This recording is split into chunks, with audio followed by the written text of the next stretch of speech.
Bismillahirrahmanirrahim. Assalamualaikum warahmatullahi wabarakatuh.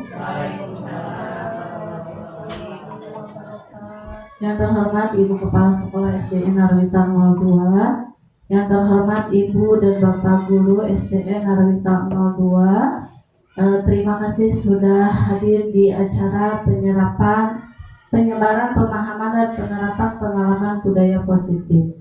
Pertama-tama marilah kita panjatkan puji dan syukur kita kehadirat Allah Subhanahu wa Ta'ala yang senantiasa telah memberikan kita kesehatan sehingga kita dapat berkumpul dalam acara budaya positif. Tak lupa sholawat serta salam kita limpah curahkan ke Nabi kita Muhammad Sallallahu Alaihi Wasallam sebagai sauri teladan kita dalam menjalani kehidupan ini. Alhamdulillahirabbil alamin, pada hari ini Ibu dan Bapak dalam keadaan sehat walafiat. Baik Ibu dan Bapak, untuk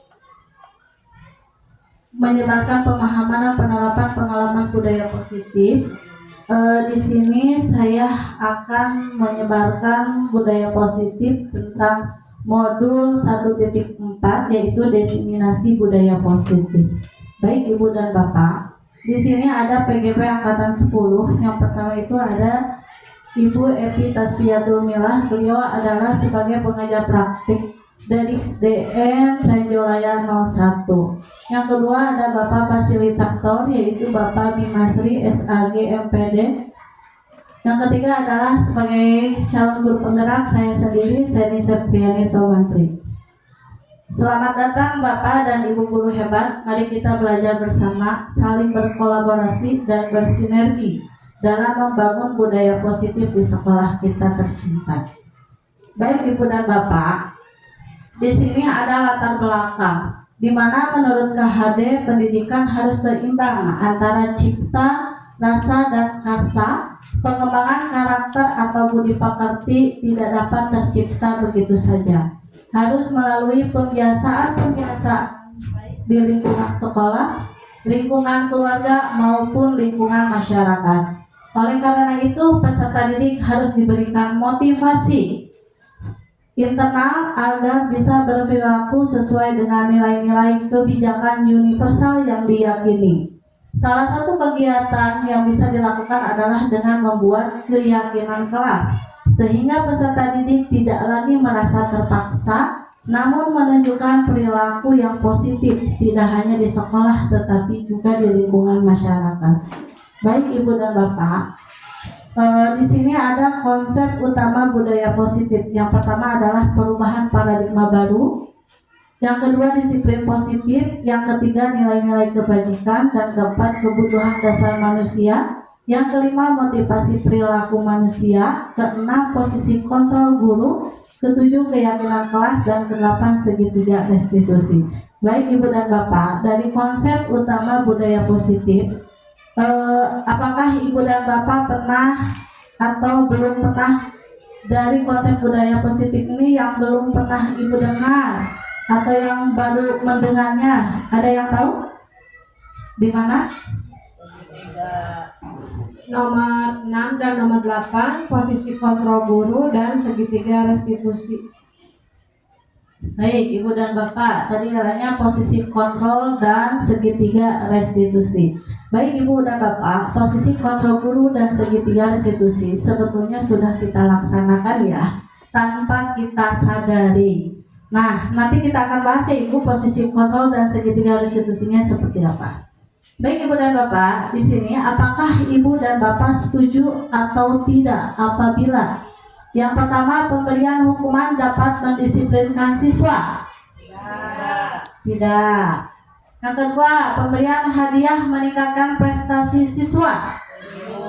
Setuju. Ada yang tidak setuju? Setuju. Yang ketiga, memberikan penghargaan dapat meningkatkan motivasi belajar anak. Setuju atau tidak? Setuju. Ya, baik Ibu dan Bapak, ini adalah kalimat pematik yang nanti akan kita jelaskan. Tadi kata Ibu nomor 1, nomor 2, sama nomor 3 setuju semuanya ya, tidak ada yang tidak setuju. Oke, baik Ibu dan Bapak. Yang pertama tadi ada pembelajaran dengan paradigma baru. Nah, Ibu dan Bapak, di sini pembelajaran dengan paradigma baru. Nah, pembelajaran dengan paradigma baru merupakan pembelajaran yang dirancang berdasarkan prinsip pembelajaran yang berdiferensiasi sehingga para peserta didik belajar sesuai dengan kebutuhan berdasarkan tahap perkembangan untuk mewujudkan profil pelajar Pancasila. Nah, Ibu dan Bapak, sebelumnya saya mau tanyakan dulu kepada Ibu dan Bapak, apakah pembelajaran berdiferensiasi itu berpihak kepada murid atau berpihak kepada guru? Menurut saya, pembelajaran berdiferensiasi itu adalah pembelajaran yang berpihak pada murid. Karena dengan adanya pembelajaran berdiferensiasi, kita dapat mengelompokkan siswa berdasarkan minat dan bakatnya dan berdasarkan kemampuan awalnya. Baik, Bu dan Bapak, betul ya. Tadi yang dikatakan Bu Yeni bahwa pembelajaran berdiferensiasi itu berpihak kepada murid. Nah, betul apa juga ini sejalan dengan pemikiran Bapak Ki Hajar Dewantara bahwa pendidik itu sebagai seorang penuntun, di mana pendidikan itu seorang guru hanya menuntun bagaimana minat anaknya. Nah, di sini ya tadi sudah dijelaskan sama Bu Yeni juga, pembelajaran berdiferensiasi itu peserta didik itu belajar dengan sesuai kebutuhannya, sesuai dengan minat dan bakatnya juga. Nah, betul sekali ya Ibu. Jadi untuk pembelajaran berdiferensiasi ini sesuai dengan perwujudan dari profil Pancasila. Ada yang masih ingat profil pelajar Pancasila itu apa? Yang pertama apa? Beriman, iya, beriman dan bertakwa kepada Tuhan Yang Maha Esa, bergotong royong, berkebinekaan global, mandiri, bergotong royong, kreatif, dan bernalar kritis. Nah, Ibu dan Bapak, pembelajaran dengan paradigma baru yang berdiferensiasi itu yaitu untuk mewujudkan profil pelajar Pancasila. Baik Ibu dan Bapak, di sini ada miskonsepsi tentang makna kontrol. Nah, di sini ada ilusi. Nah, Ibu dan Bapak, di sini ilusinya mungkin guru mengontrol murid. Yang sebenarnya semua perilaku memiliki tujuan bahkan terhadap perilaku yang tidak disukai. Jadi Ibu dan Bapak, maksudnya di sini guru itu mengontrol murid itu ketika siswa tidak ingin melakukan apa-apa, kita tidak bisa memaksakannya. Jadi kita harus ada dari keinginan dirinya sendiri. Nah, yang kedua, semua penguatan positif, efektif, dan bermanfaat. Nah, yang sebenarnya penguatan positif atau bujukan adalah bentuk-bentuk kontrolnya. Jadi di sini guru itu memberikan bujukan atau nasihat yang bisa membangun anak, gitu. Yang ketiga itu ada kritik dan membuat orang merasa bersalah, dapat menguatkan karakter. Nah, sebenarnya kritik dan rasa bersalah untuk mengontrol muridnya menuju pada identitas gagal. Yang keempat, ilusinya orang dewasa memiliki hak untuk memaksa. Sebenarnya memaksa itu tidak akan efektif untuk jangka waktu yang panjang dan sebuah hubungan permusuhan akan terbentuk. Nah, baik Bapak dan Ibu, di sini ada bagaimana seseorang bisa merubah dari paradigma stimulus respon kepada pendekatan teori kontrol. Di sini ada stimulus respon tentang dunia. Yang pertama itu adalah realitas atau kebutuhan kita sama. Tetapi di teori kontrolnya tentang dunia itu realitas kebutuhan kita berbeda-beda. Betul ya Ibu dan Bapak, kebutuhan saya dan kebutuhan Ibu berbeda. Ya. Tapi kalau stimulus responnya itu bahwa kebutuhannya itu sama gitu. Nah yang kedua itu semua orang melihat hal yang sama. Tapi di teori kontrolnya setiap orang memiliki gambaran yang berbeda. Semua orang itu pasti memiliki gambaran yang berbeda-beda ya. Maka dari itu kita mencoba mengubah orang agar berpandangan sama dengan kita. Kita berusaha memahami pandangan orang lain tentang dunia. Jadi mengubah di sini berpandangan sama dengan kita itu tidak bisa kita samakan ya. Tidak bisa kita samakan. Yang keempat, perilaku buruk dilihat sebagai suatu kesalahan. Tapi menurut teori kontrol semua perilaku memiliki tujuan. Nah, Ibu maksudnya di sini perilaku buruk dilihat sebagai suatu kesalahan. Jadi kalau misalkan anak melakukan memukul, misalkan anak memukul temannya, kalau menurut stimulus respon itu sebagai suatu kesalahan. Tapi kalau misalkan kita lihat lagi dengan teori kontrolnya bahwa anak itu melakukan pemukulan pasti memiliki tujuan, gitu. Nah, yang kelima, orang lain bisa mengontrol saya, tapi di teori kontrolnya hanya Anda yang bisa mengontrol diri Anda. Jadi maksudnya di sini orang lain bisa mengontrol diri kita, tapi kalau di teori kontrolnya bahwa mengontrol orang itu bukan orang lain, tapi diri kita sendiri. Nah, saya bisa mengontrol orang lain, tapi tidak bisa mengontrol orang lainnya gitu. Yang pemaksaan ada pada saat bujukan gagal. Nah, di teori kontrolnya kolaborasi dan konsensus menciptakan pilihan-pilihan baru. Yang terakhir adalah model berpikir menang atau kalah. Kalau di teori kontrolnya model berpikir menang dan menang. Baik Ibu dan Bapak, di sini ada makna disiplin ya. Makna disiplin menurut Kamus Besar Bahasa Indonesia adalah tata tertib, ketaatan atau kepatuhan kepada peraturan. Nah, kata disiplin juga sering dihubungkan dengan hukuman, padahal itu sesungguhnya berbeda. Karena belajar tentang disiplin positif tidak harus memberikan hukuman, justru itu adalah salah satu alternatif dan kalau perlu tidak digunakan sama sekali. Dalam budaya kita, makna kata disiplin dimaknai menjadi sesuatu yang dilakukan seseorang pada orang lain untuk mendapatkan kepatuhan. Kita cenderung ya Ibu menghubungkan kata disiplin dengan ketidaknyamanan. Jadi maksudnya di sini kedisiplinan itu bukan suatu hukuman, tapi kadang kedisiplinan itu dihubungkan dengan ketidaknyamanan. Misalkan dengan adanya tata tertib sekolah. Nah, kadang anak itu merasa tidak nyaman gitu karena dibuat secara terpaksa, betul. Nah, di sini juga ada menurut Ki Hajar Dewantara dan Dian Gosen bahwa beliau mengartikan disiplin sebagai mengontrol diri dan bagaimana menguasai diri untuk memilih tindakan yang mengacu pada nilai-nilai yang kita hargai. Nah, menurut KHD juga, kita sebagai pendidik tujuannya kita adalah menciptakan anak-anak yang memiliki disiplin sehingga mereka bisa berperilaku dengan mengacu pada nilai-nilai kebajikan universal dan memiliki motivasi intrinsik bukan ekstrinsik. Nah, disiplin positif itu adalah metode untuk memenuhi kebutuhan dasar murid tanpa hukuman dan penghargaan yang bersifat eksternal.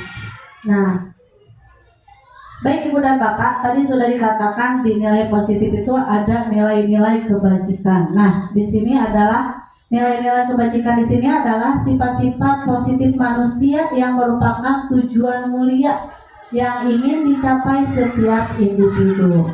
Nah, seperti yang dikemukakan oleh Dr. William Glasser pada teori kontrol tahun 1984 menyatakan bahwa setiap perbuatan memiliki suatu tujuan. Dan selanjutnya menurut Dian Gosen pada tahun 1998 mengemukakan bahwa dengan mengaitkan nilai-nilai kebajikan yang diyakini seseorang, maka motivasi intrinsiknya akan terbangun sehingga menggerakkan motivasi dari dalam untuk mencapai tujuan mulia yang diinginkan. Nah, jadi Ibu dan Bapak, nilai-nilai kebajikan ini diyakini untuk memotivasi intrinsik, di mana motivasi intrinsik ini bisa membangun seseorang dari dalam dirinya untuk mencapai tujuan mulia yang diinginkannya. Nah, di sini Ibu dan Bapak ada kebutuhan dasar manusia.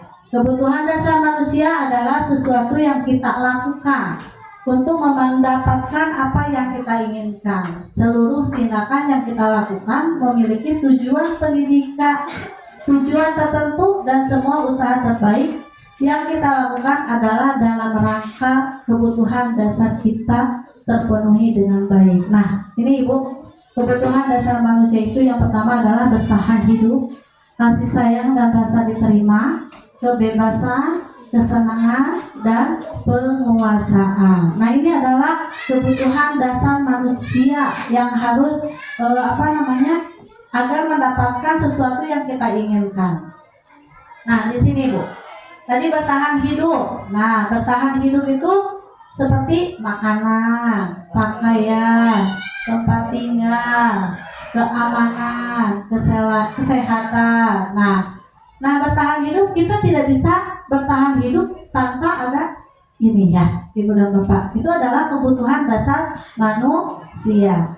Yang kedua itu adalah kasih sayang yang rasa diterima. Nah, di sini maksudnya rasa diterima, dipedulikan, berbagi, kerjasama, menjadi bagian dari kelompok. Nah, Ibu dan Bapak, kasih sayang dan rasa diterima itu kadang anak merasa dibeda-bedakan. Misalkan ketika dalam kegiatan kelompok, misalkan satu kelompoknya 4 orang, yang bekerja hanya 3 orang, yang satu tidak bekerja. Nah, itu anak merasa diterima tapi tidak dipedulikan gitu, bahwa dia berada di kelompoknya. Nah, kalau penguasaan di sini adalah harga diri, keinginan untuk dianggap memimpin, berprestasi, diakui, didengar. Nah, jadi bahwa dia itu dalam kelompoknya itu pengen dihargai bahwa dia berada di kelompoknya. Kadang anak, Ibu, saya mah tidak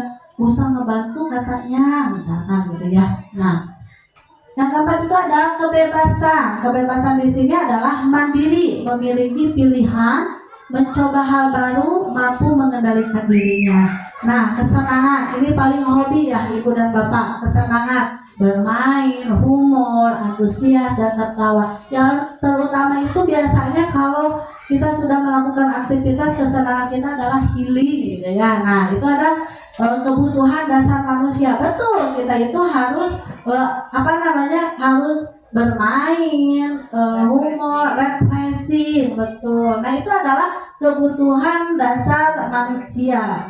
Ya, refreshing, betul.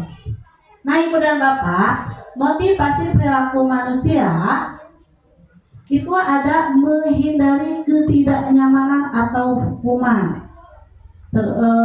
Yang keduanya itu untuk mendapatkan imbalan atau penghargaan. Ini adalah dinamakan dengan motivasi ekstrinsik. Jadi kadang si anak itu ketika ada tata tertib, tapi menghindari ketidaknyamanannya gitu. Biar saya tidak mematuhi itu, bagaimana saya harus melakukannya. Nah, untuk mendapatkan imbalan atau penghargaan, biasanya anak itu melakukan, misalkan di dalam kelas, saya mau ke depan terus, nanti dikasih hadiah oleh ibu dan bapak guru, misalkan. Nah, itu adalah motivasi intrinsik. Jadi anak bukan dari dirinya sendiri, tapi karena ada sebuah imbalan, ada sebuah penghargaan, perasaannya, wah ketika saya ke depan nanti saya dikasih hadiah nih sama Bu Nia, sama Bu Yeni, sama Bu Dede, misalkan. Nah, itu adalah motivasi intrinsik. Nah, sedangkan motivasi intrinsiknya di sini untuk menjadikan orang yang mereka inginkan dan menghargai apa yang mereka inginkan. Jadi dari dalam dirinya dia itu, misalkan dia melakukan seperti tadi, misalkan melakukan pekerjaan ke depan, dan itu dia bukan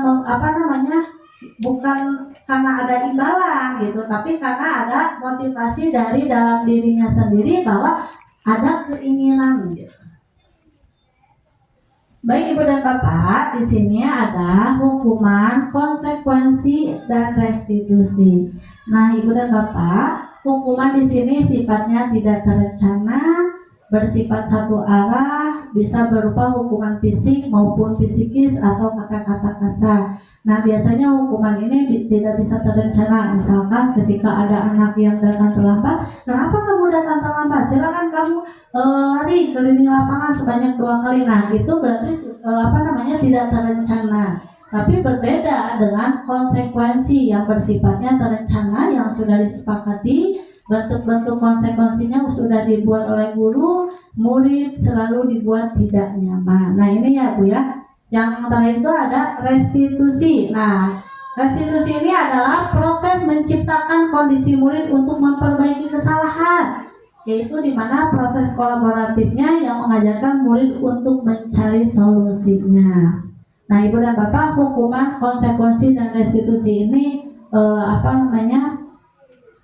sudah pernah kita lakukan. Konsekuensinya sudah kita buat dengan anak-anak, misalkan dengan pembuatan keyakinan kelas. Restitusi misalkan ketika menghadapi anak-anak yang bermasalah dan mencarikan solusinya.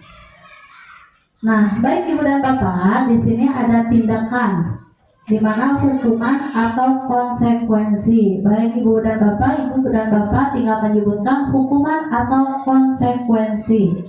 Yang pertama, mencatat 100 kali di dalam buku kalimat "Saya tidak akan datang terlambat lagi karena terlambat ke sekolah." Hukuman atau konsekuensi? Hukuman. Lari mengelilingi lapangan basket 2 kali karena terlambat hadir di sekolah. Hukuman. Murid diminta untuk push up 15 kali karena tidak menggunakan masker. Hukuman. Menggantikan kertas teman yang telah dicoret-coret. Konsekuensi. Lari keliling lapangan karena terlambat 10 menit saat pelajaran PJOK. Hukuman apa konsekuensi? Hukuman? Hukumnya apa? Konsekuensi. Kalau Bu Yani? Kalau menurut saya ini termasuk pada hukuman, karena tidak ada sebelumnya belum ada perjanjian dulu bahwa yang terlambat 10 menit harus lari. Ini secara spontan diberikan oleh guru yang bersangkutan untuk dihukum. Ya, tadi ada hukuman, ada konsekuensi ya. Murid disuruh untuk tidak mengenakan sepatu seharian di sekolah karena tidak menggunakan sepatu hitam. Hukuman atau konsekuensi? Apa?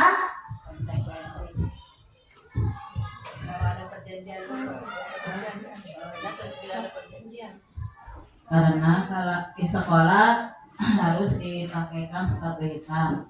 Anak itu tidak menggunakan sepatu hitam. Tadi berarti konsekuensi ya. Yang terakhir, berdiri di depan kelas sambil mengangkat kaki satu karena tidak bisa menjawab pertanyaan. Hukuman. Baik Ibu dan Bapak, tadi sudah menjawab ya. Nah, tadi hukuman. Nah, tadi kata Bu Yani, lari keliling lapangan karena terlambat 10 menit saat pelajaran PJOK. Tadi katanya hukuman. Nah, tadi kata Bu Dede adalah konsekuensi. Nah, Ibu dan Bapak, kenapa lari keliling lapangan terlambat 10 menit saat pelajaran PJOK? Jadi, ketika sedang pelajaran berlangsung PJOK, anak tersebut datang terlambat. Nah, berarti itu ada konsekuensinya ketika anak datang terlambat untuk mengelilingi lapangan selama 10 menit. Ya. Nah, Ibu dan Bapak, di sini ada 5 posisi kontrol guru. Yang pertama itu adalah sebagai penghukum, yaitu seseorang penghukum bisa menggunakan hukuman fisik maupun verbal. Yang kedua, pembuat merasa bersalah, biasanya guru akan bersuara lebih lembut. Yang ketiga itu teman. Guru pada posisi ini tidak akan menyakiti murid, akan tetap berupaya mengontrol murid melalui persuasi. Yang keempat itu adalah sebagai pemantau, yaitu memonitor seperti mengawasi. Yang kelima, manajer, yaitu respon yang menunjukkan tanggung jawab guru pada posisi terakhir.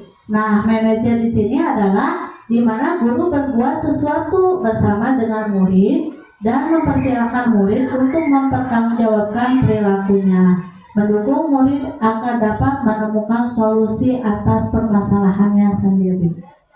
Baik Ibu dan Bapak, di sini adalah contoh posisi kontrol ya.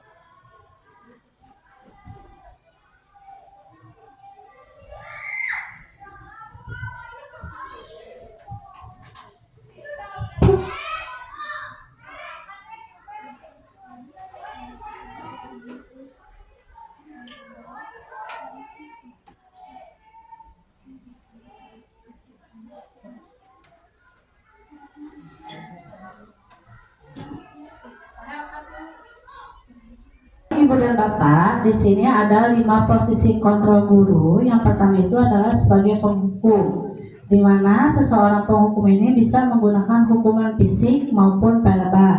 Yang kedua itu adalah pembuat merasa bersalah. Biasanya guru akan bersuara lebih lembut. Yang ketiga, sebagai teman, guru pada posisi ini tidak dapat menyakiti murid maupun akan tetapi berupaya mengontrol murid melalui persuasi. Yang keempat itu sebagai pemantau, yaitu memonitor seperti mengawasi. Yang kelima yaitu manajer, yaitu respon yang menunjukkan tanggung jawab guru pada posisi terakhir.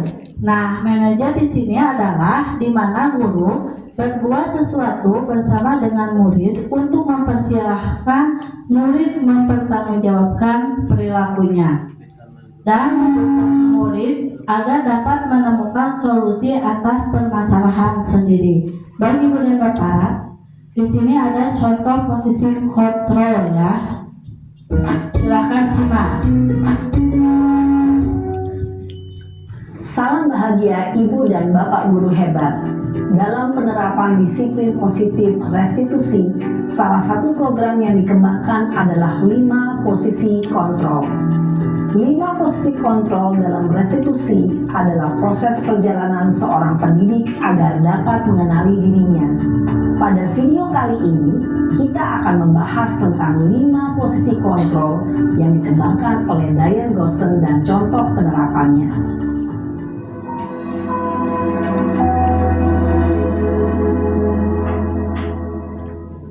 5 posisi kontrol itu adalah 1. Posisi penghukum, 2. Posisi pembuat merasa bersalah, 3. Posisi teman, 4. Posisi pemantau atau monitor, dan 5. Posisi manajer. Untuk lebih memahami kelima posisi tersebut, mari kita saksikan kasus Naren yang terlambat hadir 20 menit di sekolah dan melihat bagaimana kelima posisi kontrol dalam menghadapi masalah tersebut. Nah, ini posisi penghukumnya ya Ibu dan Bapak. Ya, itu kan tinggal Mas. Tapi mau misalkan ini.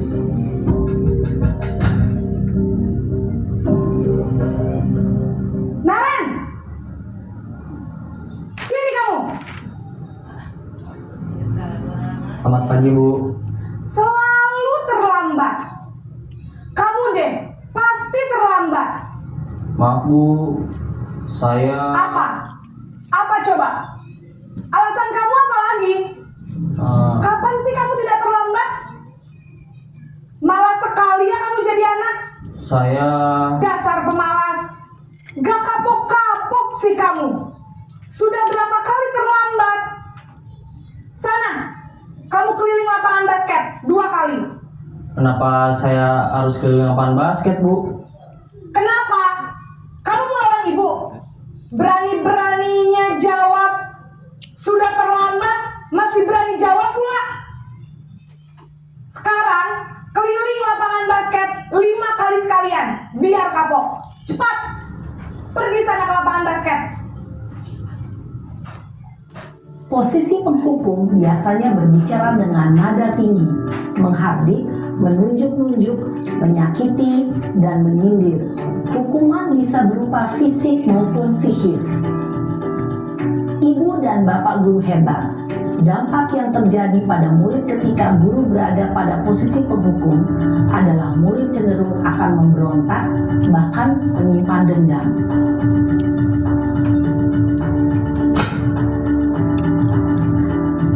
Nah, di sini posisi pembuat merasa bersalah dari Naren.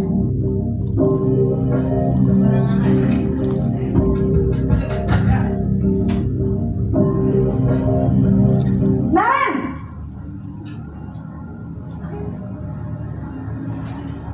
Selamat pagi, Bu. Naren. Kamu kenapa terlambat lagi, nak? Ya Tuhan, Naren. Kamu senang ya bikin ibu susah ya? Kalau kamu terlambat lagi, nanti ibu yang ditegur bapak kepala sekolah, nak. Disangka ibu tidak bisa membina kamu. Duh, gimana ini? Maaf, Bu. Duh, Gusti Naren. Kamu suka ya kalau ibu ditegur bapak kepala sekolah? Terus, sekarang ibu harus tulis apa yang di buku absen? Ini kamu sudah sering terlambat loh. Ibu harus apa coba? Maaf, Bu. Maaf sekali. Ya sudah, lain kali jangan bikin ibu susah lagi ya nak ya. Ibu tidak akan kuat lagi kalau kamu begini terus. Bisa jantungan kalau ibu tegur bapak kepala sekolah. Sana cepat ke kelas. Maaf ya, Bu. Maaf sekali. Posisi pembuat rasa bersalah berbicara dengan nada tenang, cenderung lembut. Namun kata-kata yang diutarakan membuat murid merasa menjadi orang yang gagal, memandang buruk dirinya sendiri, merasa tidak berharga, dan tidak sanggup membahagiakan orang lain. Ketika guru mengambil posisi pembuat rasa bersalah, murid akan menganggap dirinya yang bersalah dan ia akan menyimpan emosi negatif tersebut di dalam dirinya. Nah, ini sebagai posisi sebagai tenang.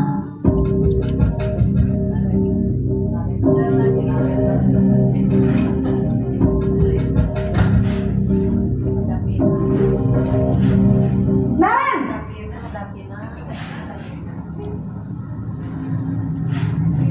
Selamat pagi, Bu. Wah, sudah jam berapa ini nak? Terlambat lagi ya sayang. Iya, Bu. Habis ibu saya lupa bangunkan saya, Bu. Kamu malah menyalahkan ibu kamu. Kamu bukannya anak yang larinya paling kencang. Kok terlambat sih? Iya, Bu. Saya memang terlambat bangun tadi. Jadi, biarpun saya lari kencang, tetap gak kekejar, Bu. Ya sudah sana. Nanti lain kali larinya lebih kencang lagi ya. Biar gak terlambat lagi. Bikin senang ibu.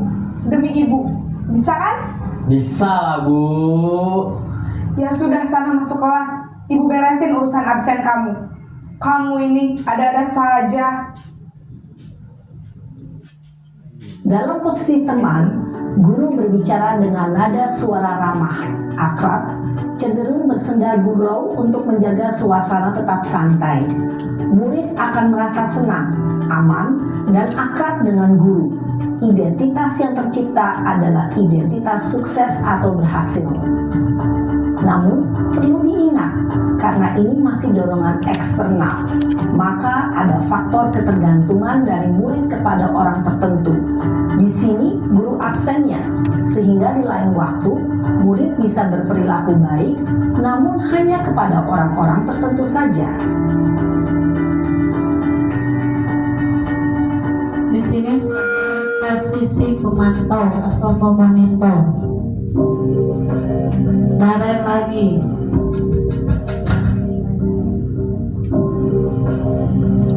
Naren,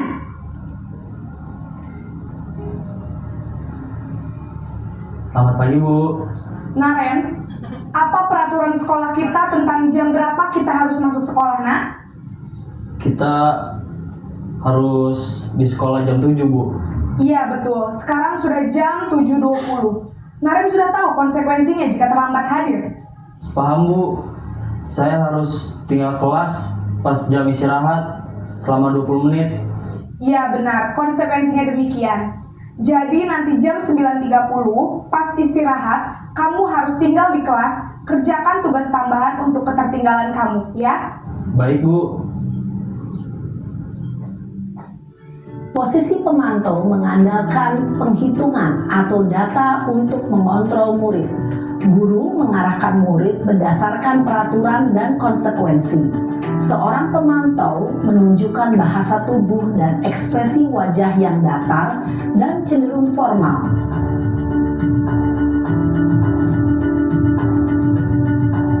Nah, ini posisi terakhir, yaitu posisi sebagai manajer.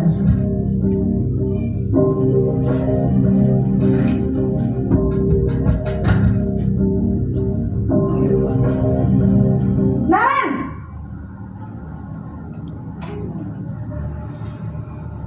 Selamat pagi Bu. Selamat pagi, Naren. Maaf Bu, saya terlambat. Iya, sekolah masuknya jam 7, sekarang sudah jam 7.20. Jadi sekarang bagaimana ini, Naren? Maaf Bu, saya lupa setel alarm saya semalam. Baiklah, menurut kamu, keyakinan sekolah yang mana yang perlu kamu tingkatkan? Menghargai diri sendiri dan orang lain mungkin ya Bu. Setuju. Jadi, apakah Naren meyakini prinsip saling menghormati tersebut? Iya Bu, saya meyakininya. Apakah Naren bersedia memperbaiki masalah keterlambatan ini? Bersedia Bu. Bagaimana kamu akan perbaiki masalah keterlambatan ini?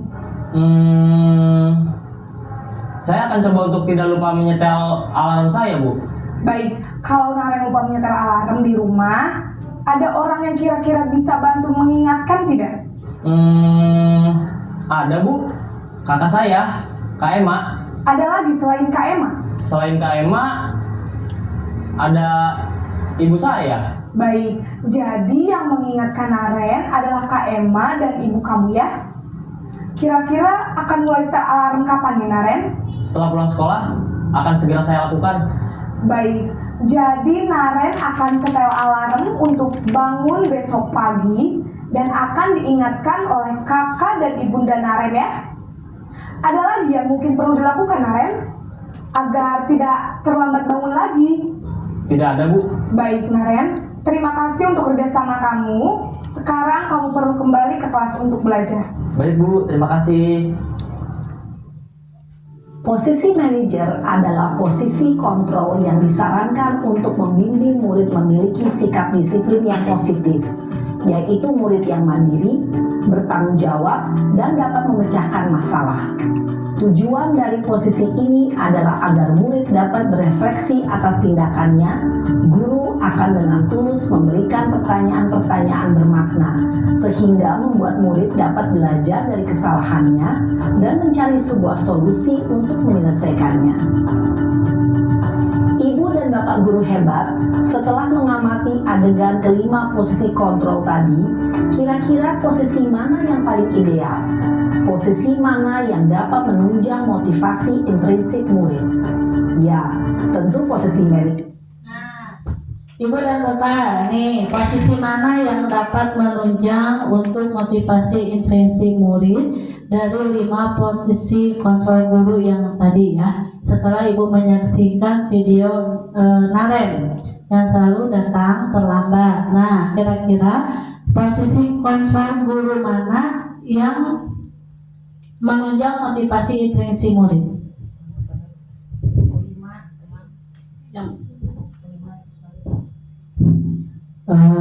Posisi yang paling baik untuk Naren tadi yaitu Ibu memilih posisi kontrol yang kelima sebagai manajer.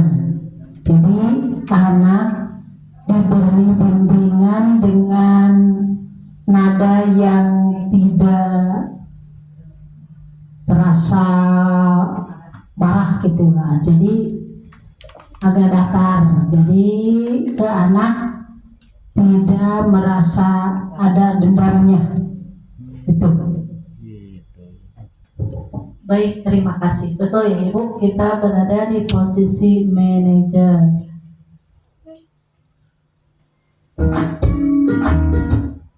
Nah, tadi kita setelah menyaksikan dari 5 posisi kontrol. Di sini ada keyakinan kelas. Nah, Ibu dan Bapak, saya mau menanyakan mengapa keyakinan kelas dan mengapa bukan peraturan kelas.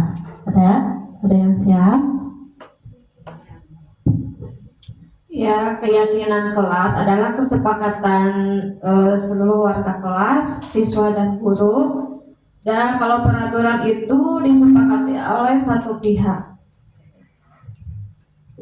Baik, tadi betul ya, keyakinan kelas itu adalah disepakati oleh seluruh warga yang ada di dalam kelas, yaitu siswa dan guru.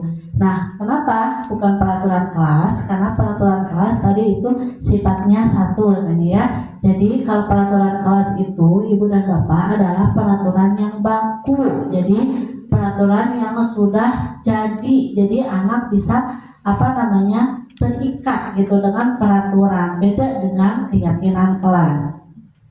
Baik Ibu dan Bapak, keyakinan seseorang akan lebih memotivasi seseorang. Dari dalam seseorang akan lebih tergerak dan bersemangat untuk menjalankan keyakinannya daripada hanya sekedar mengikuti serangkaian peraturan tertulis tanpa makna. Betul tadi yang dikatakan oleh Bu Nia, bahwa keyakinan itu harus ada kesepakatan sehingga si anak itu tergerak untuk menjalankan keyakinan yang sudah dibuat secara bersama-sama antara siswa dan guru. Nah, betul tadi peraturan itu tertulis tanpa makna. Kadang kalau zaman dulu mah ada tata tertib sampai berapa, misalkan tata tertib 1 sampai 20. Tapi itu hanya sebatas tulisan tanpa ada maknanya. Berbeda dengan keyakinan kelas. Kalau keyakinan kelas itu adalah adanya nilai-nilai yang universal di mana si anak itu bisa menjalankan keyakinannya yang sudah disepakati. Baik Ibu dan Bapak, dalam pembentukan keyakinan kelas itu, yang pertama itu lebih abstrak dari peraturan. Yang kedua tadi berupa pernyataan universal, dibuat dalam bentuk positif, sedikit agar lebih mudah diingat, sesuai dengan kondisi kelas dan sekolah agar mudah diterapkan. Dan yang terakhir adalah semua warga sekolah atau kelas dilibatkan dalam pembuatannya. Jadi dalam pembentukan keyakinan kelas ini apabila sudah disepakati sehingga nanti anak bisa menjalankan keyakinan kelasnya tanpa ada dorongan orang lain, yaitu dari muncul dirinya sendiri bahwa keyakinan kelasnya yang sudah dibuat bersama teman-temannya sudah disepakati dan harus dijalankan. Baik Ibu dan Bapak, ini adalah budaya positif yang terakhir, yaitu segitiga restitusi. Segitiga restitusi adalah suatu proses dialog yang dijalankan oleh guru menghasilkan murid yang mandiri dan bertanggung jawab. Nah, di segitiga restitusi ini ada yang namanya menstabilkan identitas, validasi tindakan yang salah, dan menanyakan keyakinan. Baik Ibu dan Bapak, di sini ada video ya penerapan tentang segitiga restitusi. Salam dan bahagia Ibu dan Bapak guru hebat. Pada video kali ini kita akan membahas tentang salah satu program disiplin positif yang diterapkan di lingkungan sekolah yang dikenal dengan nama restitusi.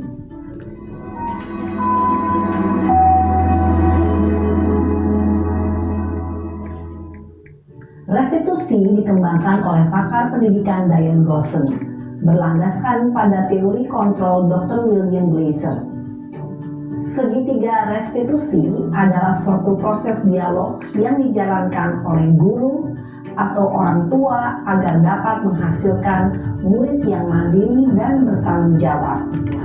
Pada saat guru di posisi manajer, aspek yang dikembangkan pada murid adalah motivasi intrinsik, sehingga penanaman nilai-nilai kebajikan dapat tumbuh dan berkembang menjadi suatu kebiasaan positif yang akhirnya membentuk karakter murid. Proses dialog ini terdiri dari 3 langkah yang digambarkan pada ketiga sisi pada segitiga restitusi. Sisi pertama adalah menstabilkan identitas. Sisi yang kedua adalah validasi tindakan yang salah. Dan sisi yang ketiga adalah menanyakan keyakinan. Ibu dan Bapak guru, berikut ini akan ditunjukkan bagaimana seorang guru berada dalam posisi manajer menggunakan penerapan segitiga restitusi.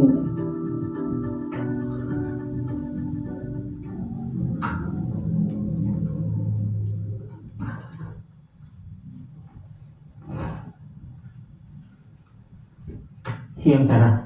Siang Pak. Sudah lama nggak ketemu Sarah? Kenapa hari ini ada di sini? Kesel Pak, kesel banget. Masa aku dikatain tukang fitnah Pak? Ya aku marah lah. Aku balik ngatain Eka di depan kelas. Kesel banget. Oh begitu. Ya pasti kamu marah dan kesal. Bapak juga akan marah apabila ada yang menuduh Bapak seperti itu. Kemudian pada saat itu kamu mau melakukan apa? Ya saya langsung ngatain Eka lah Pak. Kesel banget. Saya bentak-bentak dia depan teman-teman lain. Oh begitu. Pasti kamu melakukan seperti itu. Ini validasi tindakan yang salah ya Ibu. Iyalah, masa saya diam saja Pak? Ya saya bela diri lah. Masa saya dituduh tukang fitnah? Ya wajar lah. Mempertahankan harga diri itu sesuatu yang penting buat kamu. Untung kamu tidak bertindak lebih gegabah lagi. Hanya membentak-bentak. Iya Pak. Untung saya masih bersabar dan hanya membentak saja. Sudah gemes padahal. Saya pasti bela diri lah. Ya pasti ya. Tapi kamu memilih untuk tetap bertahan dan bersabar. Kamu memilih untuk tidak berbuat lebih parah lagi bukan? Iya. Nah, sekarang coba kita lihat lagi tindakan kamu yang bentak-bentak Eka di kelas. Nah, ini Tindakan kamu menanyakan itu keyakinannya. kira-kira sesuai dengan keyakinan kelas atau prinsip kamu tidak? Enggak lah Pak. Capek Pak jadi pemarah. Jadi keyakinan atau prinsip mana yang kurang sesuai dengan keinginan kamu? Ya, saya sebenarnya sangat menghargai orang lain. Mungkin saat itu saya menjadi emosi. Jadi tidak menunjukkan sikap itu. Kamu meyakini tidak? Menghargai orang lain itu penting buat kamu. Yakinlah Pak. Iya, setuju. Kita harus saling menghargai. Namun, ada juga keyakinan yang kita sepakati yang perlu kita jalankan apabila kita sedang marah, bukan? Ya saya bisa lebih proaktif. Mulai dengan diri sendiri. Saya bisa jadi lebih bersabar, mengambil waktu jeda untuk berpikir mau apa selanjutnya. Kira-kira kamu bersedia memperbaiki masalah ini tidak? Bersedia Pak. Kalau kamu memperbaiki masalah ini, kamu akan menjadi orang seperti apa? Saya akan menjadi orang yang bertanggung jawab kali ya Pak. Dan senantiasa proaktif. Iya, menurut kamu bagaimana rasanya menjadi orang seperti itu? Ya nyaman lah. Bangga bisa bersabar dan menahan diri. Baiklah kalau begitu. Yuk kita pikirkan bagaimana memperbaiki masalah ini.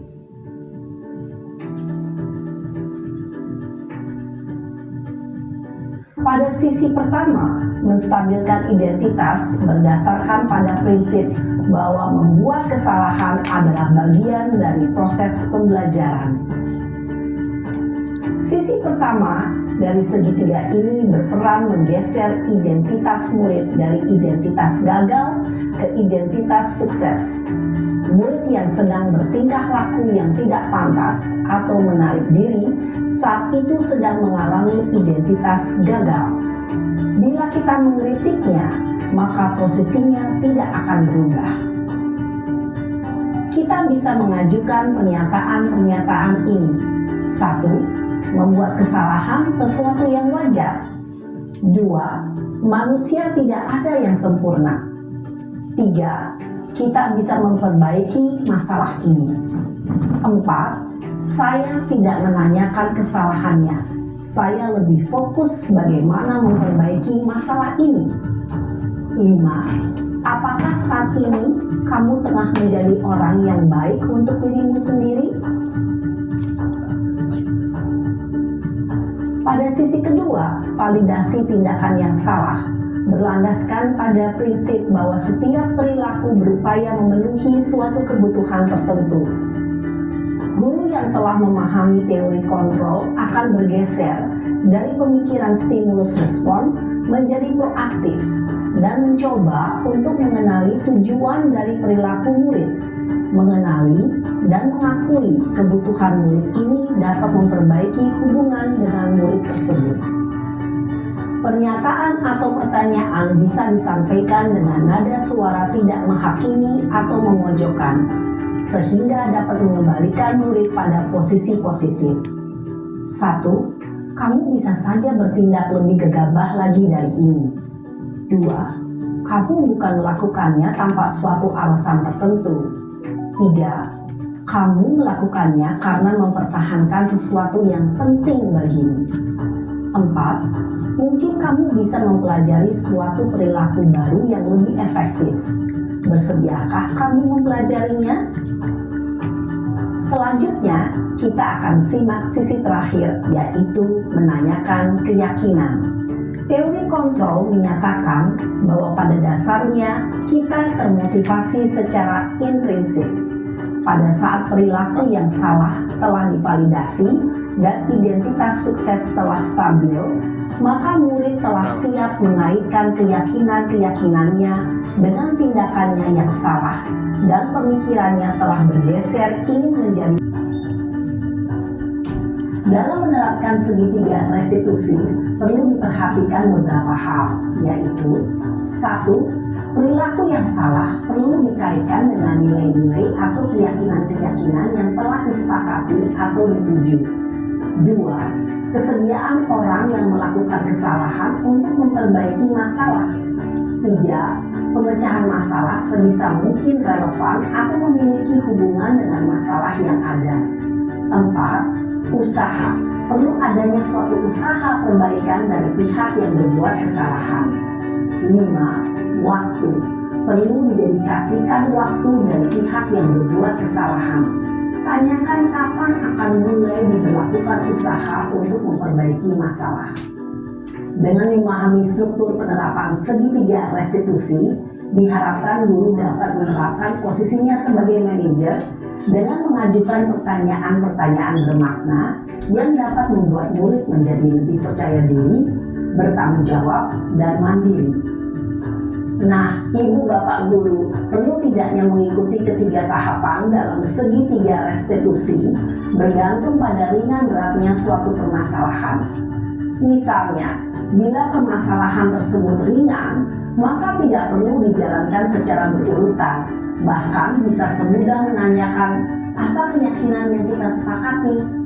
Dengan menjalankan segitiga restitusi, dengan mengajukan pertanyaan-pertanyaan bermakna, diharapkan murid menjadi lebih kuat secara pribadi, dapat membuka wawasan murid agar dapat menyelesaikan permasalahannya sendiri, semakin percaya diri, mandiri, dan merdeka. Salam dan bahagia, Ibu Bapak Guru hebat. Baik Ibu dan Bapak ya, tadi sudah dijelaskan tentang segitiga restitusi, bahwa yang pertama itu menstabilkan identitas, yaitu ya validasi tindakan yang salah, menanyakan keyakinan. Nah, Ibu dan Bapak, selama ini dari segitiga restitusi itu mana yang sudah Ibu jalankan atau baru mau menjalankannya? Mungkin dari ketiga posisi segitiga restitusi itu ada.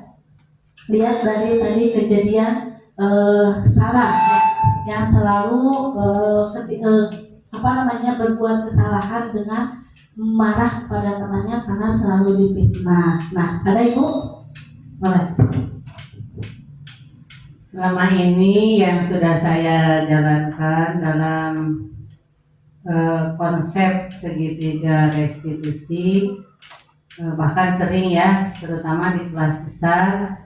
Seperti kalau ada siswa yang berbuat kesalahan, yang pertama kita telusuri dulu adalah dengan cara menstabilkan identitas, yaitu dengan cara menanyakan mengapa dia berbuat begitu. Nah, kalau setelah diketahui latar belakang masalahnya, siswa akan menjawab apa yang menjadi penyebab terjadinya permasalahan tersebut, maka kita akan dapat memberikan atau menganalisis bagaimana cara penyelesaiannya. Baik, terima kasih ya. Tadi sudah dijelaskan tentang segitiga restitusi itu tidak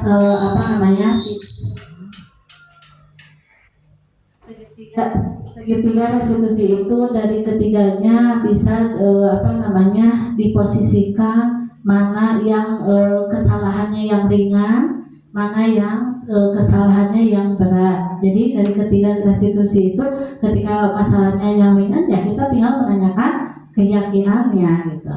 Nah, baik Ibu dan Bapak, ini tadi tentang penerapan segitiga restitusi di sini sudah saya lakukan, di mana saya mempunyai aturan yang sudah disepakati ya dan diketahui oleh semua warga sekolah dan orang tua. Jam bel masuk pukul 07.30. Ketika sudah bel masuk, murid masuk ke kelas dengan tertib. Akan tetapi satu orang murid yang belum datang, waktu menunjukkan jam 07.49, tiba-tiba ada murid izin untuk masuk kelas. Saya pun mengizinkan masuk. Setelah jam pelajaran selesai, saya sebagai guru harus melaksanakan tindakan penyelesaiannya dengan murid yang terlambat ini dengan segitiga restitusi. Ini Bu.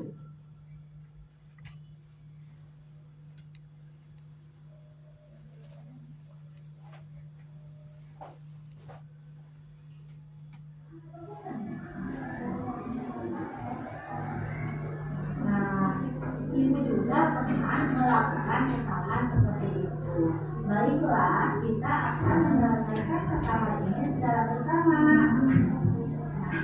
Kamu pasti punya alasan kenapa kamu datang terlambat.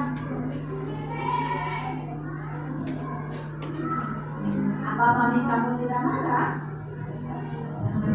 Memang ya, bermain itu sangat asik. Sampai tengah malam itu akan merugikan diri kamu sendiri, Nak. Nah, masih ingatkah dengan keyakinan yang pernah kita bahas di awal semester? Coba sebutkan apa keyakinannya. Nah, Aulia, tahu apakah keyakinan kelas itu harus dilaksanakan? Apa yang akan Aulia lakukan agar bisa melaksanakan keyakinan kelas dengan baik?